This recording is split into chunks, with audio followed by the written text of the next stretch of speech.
අන්නේ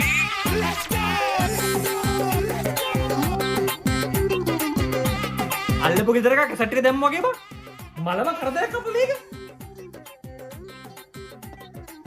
මේ මුකුත් කාලයිමුද නාලා ඉන්න දැන් මං ඇඳුම් ගෙනාවිත් නැහනේ නෑ බං අවුලක් නෑ මම දවල්ට එහෙම නානවා අඩුයි දවල්ට කනවා අඩුයි ලෙඩ වෙයි ඈ හෙට මොනවද වෙන්නේ ලෙඩ මොනවද කියන්නේ ඉතින් ගෑස් තමයි ඒක නෙවෙයි මේ පාර හැලොවින් පාටි ගියේ නෑ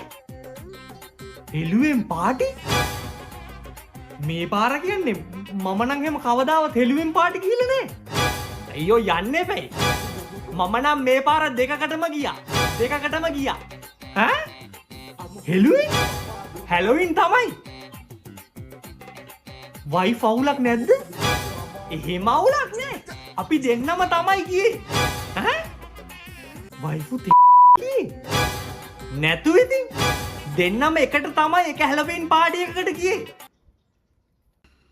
පුදුම සද්දයක් නේ අකෝ ඒක කතා කරනව හෙන්නේ